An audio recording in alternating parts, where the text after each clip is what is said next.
Explaining the unexplainable is something our next guest is in tune with. As a medium, Jennie Ogilvie is able to, believe it or not, talk to the dead. Hi, how are you, Jennie? Good morning, how are you? Good. Is it true?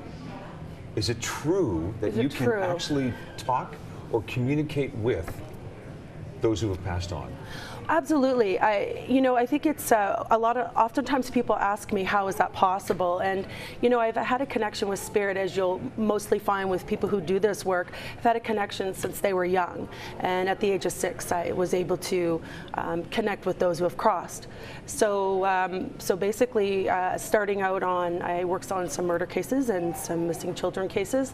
And from there, just trying to find my way with kind of how that delivery was supposed to happen with readings. Mm-hmm. So yeah, it is possible, but we all have our own intuition, our own abilities, which is also one of the things that we do here as well. With Beth and I, we put on workshops and stuff to be able to help you understand how to connect to your own psychic abilities as well. There is a difference between a psychic and being a medium. Absolutely, and and you're a medium. Absolutely. So I always use the ladder effect. So here on the top of the ladder is you and your everyday intuition.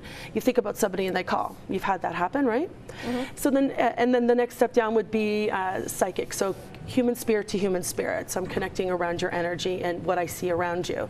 And then mediumship is human spirit to disincarnate spirit. So those who have crossed. So they're just different levels of vibration, as I'd like to call it. I mean, everybody has their own way of talking about it and explaining it, but I try to make everything simple with what I do. And how did you discover this? Were you a kid when you discovered you were communicating with, how did it all come about? Something odd happened to you? Yeah, well, it actually is very simple. And I was laying in bed, and it seems like yesterday, even though I'm not 6 anymore, I'm far from it. But I was laying in bed and this older lady had come to me and she had said that when I'm ready, I'm going to work with them. And it was really it was really that simple for me. And ironically, and I work with a lot of children through with their parents, understanding what's happening in their homes or understanding what their children are seeing. And but there was just such a calmness that I felt that day, that evening, and it was just always an awareness for me. And then it just really, the older I got, and when I really just needed to start working. Because she said, when you're ready. And so some life had to happen before I was ready. Walk us through this. I've never been to a medium or a psychic before, so I'm curious. Yeah. So someone comes to you, they call you up and says, hey, I'd like to have a chat with you. And then take us through the process. Well, my lovely booking manager, Beth, first of all, does everything for me. But basically, some of the questions well, actually, instead of the questions, what we say is, I just want you to come and be open-minded. It's much like you walking into a room and not knowing anybody. You can really feel their energies. So the more open you are, the more able I'm able to work with you, actually. And so from there, I like to look at it as a chat, like two old friends getting together just to catch up. Sure. And as I do that, the more open that sitter is, it just starts to come almost in like flashes, or like what do you call that? Like a little frame, or I'll hear something, or I'll smell something. So there's different ways to connect. But basically, I just want you to come with no expectations and just be open to whatever comes. There is absolutely no set way that I do a reading. They're all very different. And are you ever out in the community, like at the grocery store, and yes. You're like, yes. Do you go up to people and tell them? Yes. You can't hold it in, can you? No. Yeah. Wow. So what's that experience like for people when you just, excuse me, I'm a medium, and I explain well, that. I guess you're going to have to ask them. So actually, I was at an event out in Bright Creek recently, and I really don't get out much for just being social, because I'm always working, yeah, it just starts to come out as if I'm just saying hello. I'll just say, your mother's here. Would you mind? Would you like to receive some messages from her?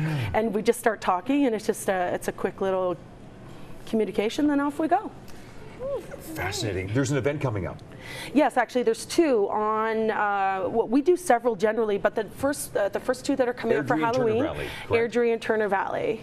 And so basically it's ticket sales. You come in and you're what's called a gallery reading. So there'll be between 60 and 100 people there, and I stand up and I walk through the crowd and I give messages. Wow. So it's really important that you understand too that when you're in a gallery reading versus a private, this is all about you know, some simple information that's coming through. I don't divulge any personal information in a large group, but privates are very intricate, and I absolutely love what I do.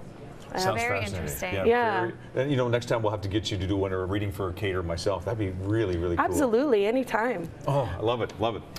She is Jennie Ogilvie. She is a medium, and it's so great to have you here on our little pre-Halloween set. Thank you so much. Thank you very much. Hey, by the way, there's a lot of things happening in and around our city, including Phantom of the Opera. The celebrate Halloween as the Calgary Society of Organists presents, get this, the 1925 black and white silent film version of the Phantom of the Opera with live accompaniment by David Baskerville. Cool. October 31st. You'd like more information? Go to www.rccocalgary.org. This is Trending on Shaw.